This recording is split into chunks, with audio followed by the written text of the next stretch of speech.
And ladies and gentlemen, once again, welcome to this very special segment of our Community Connect. And today we are going to be talking about someone who has done so much in their life. Still being very young, fierce, fearless, sincere and hardworking, down to earth and awe-inspiring. How is this to describe the teacher Ankita Sharma? Crossing barriers of age, gender, race, belief, and countries. A well-known Vedic scholar and a young inspiration for the Indo-Western communities across the planet, with the students belonging to India, US, UK, UAE, Europe, Singapore, South Africa, Bangladesh, and now our own Australia. Under the exceptional guidance of Guru Prashant Trivedi, and whom we'll be talking to today. He has lived in indigenous communities in the jungles of India for many years to understand and practice the law of nature, which is based on the absolute science, fractality, logic, and harmony. And this is some of the topics which is very close to my heart as well. We were at a function the other day when I was talking to a gentleman, and the topic went into that, we should not be meddling with nature. But anyway, talking about all of those, we'll be looking at some in-depth analysis and questions. And with that, Guru Prashant Trivedi, welcome to the show.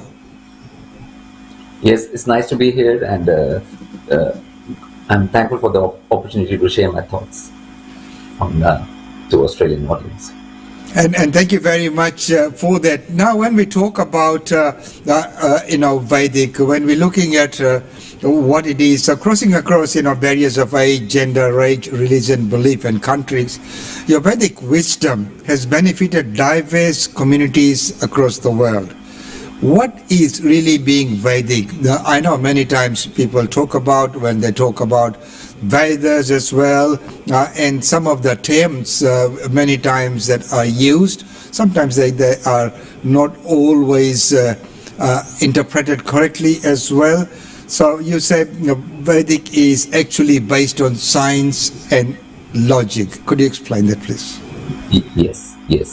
So we can keep it very simple. When creation comes into being, creation of this universe, then Vedic is called Brahman. When this universe comes into being, there are certain set of rules and laws come into being as well, along with creation. So those set of rules and laws is Vedic. Simple as that. From the beginning of creation, from the moment creation comes into play, there are rules and laws, and like a summarization of those rules and laws, the basic blueprint of creation. We can call it the blueprint of creation. So obviously science and logic are part of that blueprint. Real science, I'm not talking about the science which is taught at school, but I'm talking about the real science and logic are part of that blueprint, and that's what Vedic is as a whole. Yes. In summary. Thank you so much, and I'll try and keep my questions brief because I'd like to really, hear from you, and also our viewers and listeners would probably like to know more. And as you have mentioned about nature and the laws of nature, and as I talk a lot about these things, honestly, never thought about it. But cities' laws and countries' law, as we know, are different. So, what are these natural laws, and why are they so important, especially today in the modern era? The thing is that man-made laws and human laws are made by people to somehow manage society, right? Like that is the point of that, right? But before the question of society even comes in, the question of the individual comes first. You have a human body first, right?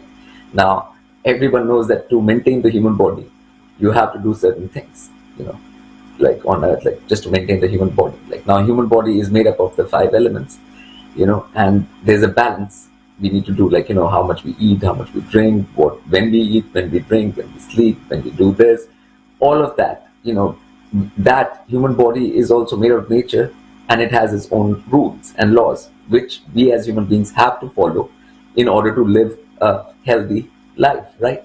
So people can start understanding laws of nature using their own body first. Okay, so just start applying it to your own body, and a lot of things in the modern world have affected the human body negatively.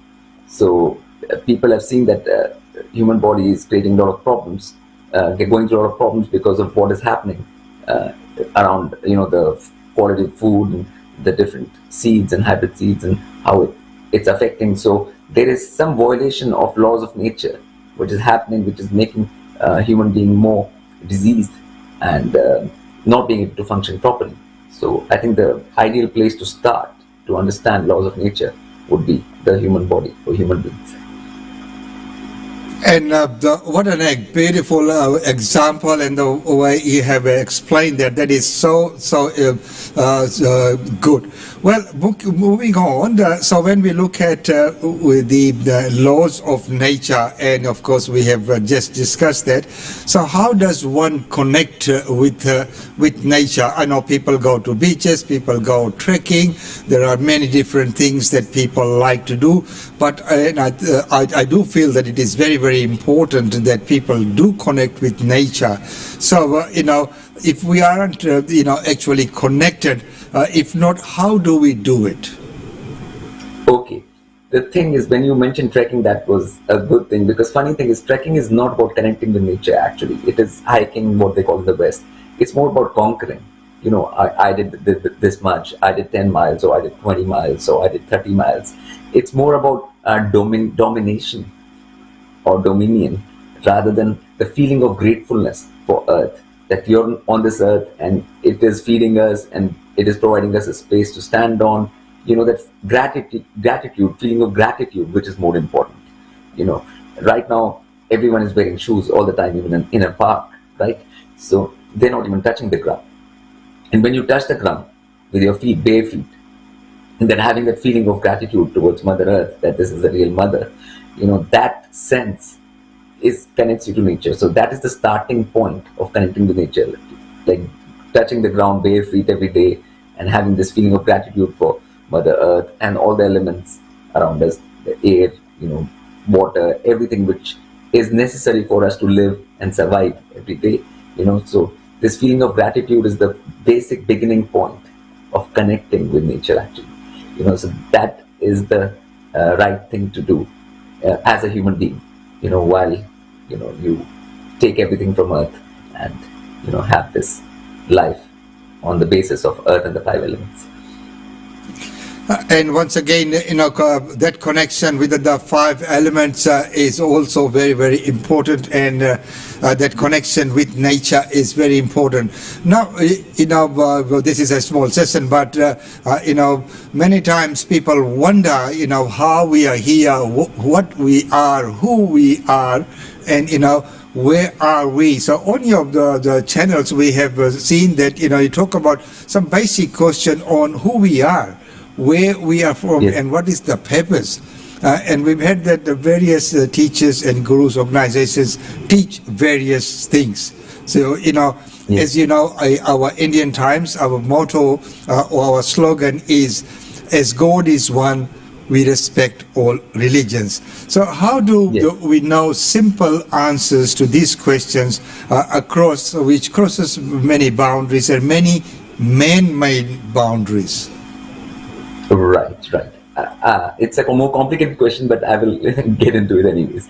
Okay, so the thing is, the highest force, people call it God or whatever you want to call it, like, different beings call it different things. Just knowing that it exists is not enough, Let's say we know that and everybody keeps on saying that, but will that allow you to live your human life properly? Like, what will you do? You'll still have these 80, 90, 100 years to live on Earth. And what are you going to do? Even if you believe in that highest force, that doesn't solve the situation here. There has to be more than that, right?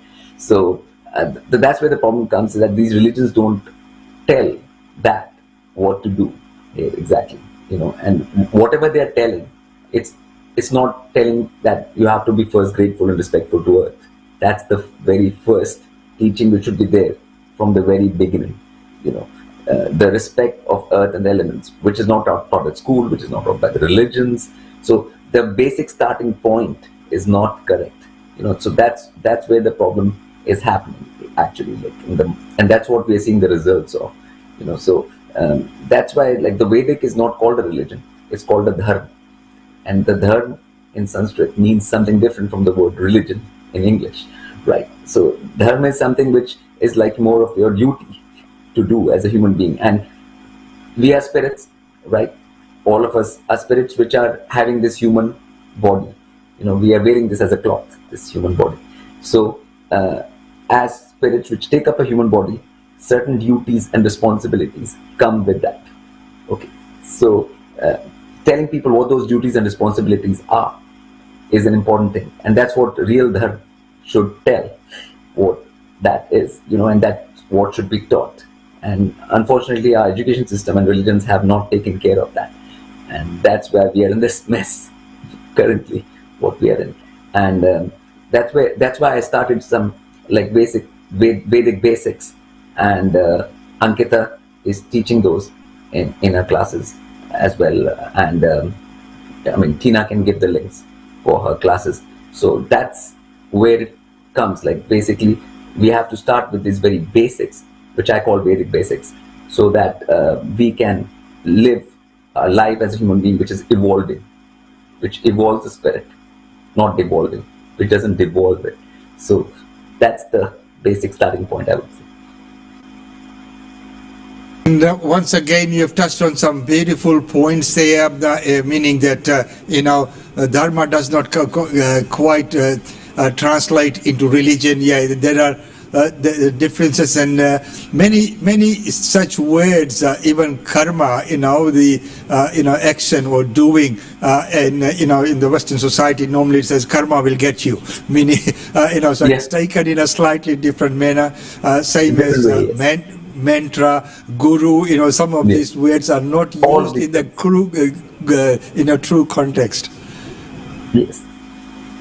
The thing is that all these Sanskrit terms have changed their meaning in the current context, and their real context has been lost. And to get that back and to properly understand all of these terms is part of my work. Like, that's what I do, and that's what people can find on my channel and Team Speaks and all of that. That's what and this is exactly the points, because we need to clarify these things so that people can use those terms better, and they'll enhance their lives by that, because having a misnomer about something is not going to be good for anyone. So, like, clarification, clarity on any term is always good. Even English words, I do a lot of things on English words, and how what they mean is different from how people use them, or what the Oxford Dictionary tells them. So it's in every language, this situation. So yes, it definitely is. So Guruji, you have traveled the world. You have been in many communities. You have connected with many communities as well, and we will have that link there to the channel where people can go and find out more and listen to some of those wonderful talks and connect with Ankita with the teachings and there. But today in this session, if there is one learning, one teaching that you would like to share with us, what would that be? That would be one word: discipline. Discipline and control. Like, no matter what anyone teaches you, what finally you'll have to apply, and the application requires discipline. So for each human being, the discipline is the biggest key word right now, because majority of people are lacking it, because of the education system. You can call it the fault of the education system, but finally it comes down to individual discipline, and it's an individual initiative each human being has to take. So discipline is a word which no one likes right now.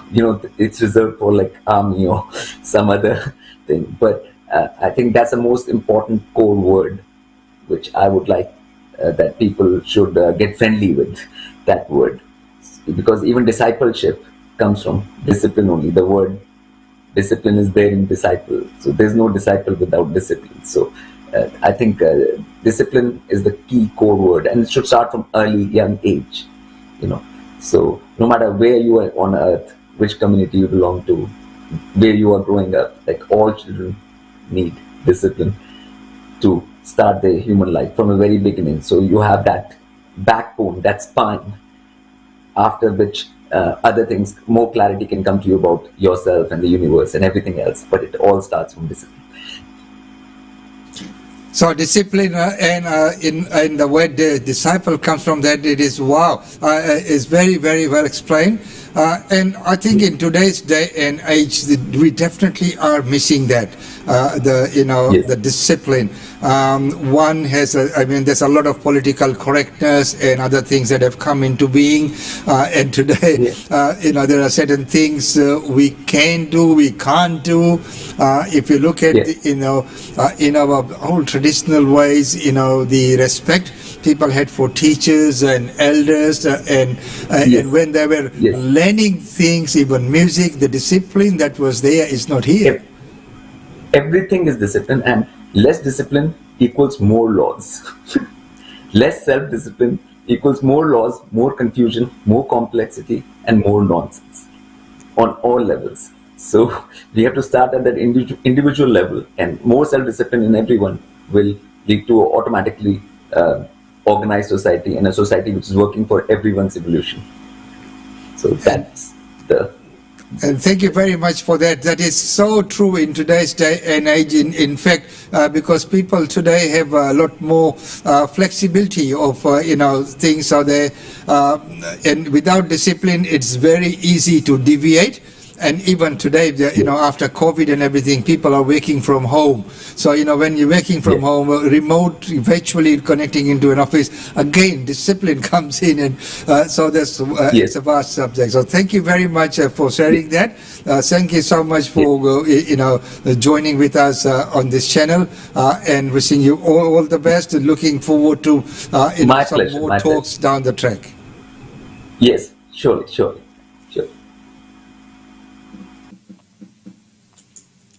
So there you are, ladies and gentlemen, another beautiful, very nice conversation with Prashant Trivedi ji, and some of the things that he has mentioned about how things are misinterpreted, many words. I know that, many Hindu words such as mantra or mantra, or guru, even, karma is, karma. Means, if you don't do things like that, karma will get you. It's not that. Karma means you're actually doing. And dharma, as he mentioned there, does not equate to religion. It means a little bit more than that. So, ladies and gentlemen, 4 interviews like this.